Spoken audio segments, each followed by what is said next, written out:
ఇవాళ ముఖ్యమంత్రిగా దినచర్య చాలా పొద్దుపోయేదాకా జరిగే అవకాశం ఉంది.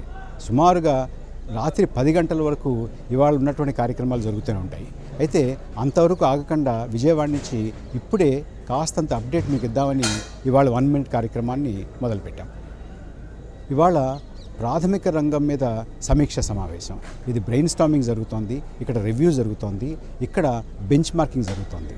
ఈ బెంచ్ మార్కింగ్ ఎలా జరుగుతుందంటే కేవలం మన రాష్ట్రంలో ఉన్నటువంటి ఒక జిల్లాకి ఉన్నటువంటి పోలికలే కాకుండా మన జిల్లాలకి మన రాష్ట్రంలో ఉన్నటువంటి సరాసరి వృద్ధి రేటుకి, ఇతర రాష్ట్రాల్లో ఉన్నటువంటి వృద్ధి రేటుకి, మన దేశంలో ఉన్నటువంటి సరాసరి వృద్ధి రేటుకి, ఇతర దేశాల్లో ఉన్నటువంటి వృద్ధి రేటుకి అన్నిటికీ కూడా తులనాత్మకమైనటువంటి సమీక్ష ఇక్కడ చేపట్టారు.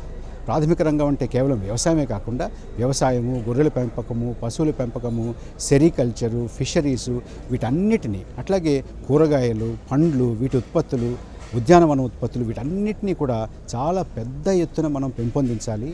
ఇప్పుడున్నటువంటి 1,43,000 కోట్ల రూపాయలు మనకున్నటువంటి రాష్ట్ర స్థూల ఆదాయంలో వ్యవసాయ రంగానికి, ప్రాథమిక రంగానికి ఉన్నటువంటి వాటాని 1,63,000 కోట్లకి త్వరలోనే తీసుకెళ్ళాలి అనేటువంటిది ముఖ్యమైనటువంటి నిర్ణయం.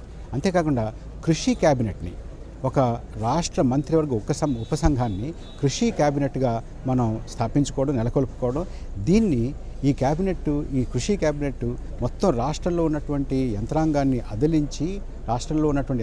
కదిలించి 18.2% వృద్ధి రేటు ప్రాథమిక రంగంలో తీసుకురావాలి అనేటటువంటిది లక్ష్యంగా నిర్దేశించుకుని పనిచేయాలి.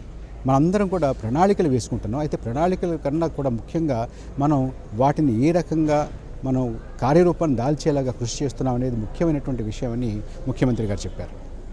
Andhra Pradesh is the best place for maize. ఆర్థిక రంగంలో మనం ప్రణాళిక వేసుకుని ఇంత డబ్బు కావాలి మా రంగానికి, లేకపోతే మా శాఖకి అని ఎలాగైతే అంటున్నారో అలాగే నీటిని కూడా మాకు ఈ సీజన్లో ఇంత కావాలి, ఈ పంటకి ఎంత కావాలి అని ఇండెంట్ పెట్టుకునేటువంటి రోజు త్వరలో రావాలి అని ముఖ్యమంత్రి నారా చంద్రబాబు నాయుడు ఇవాళ చెప్పారు.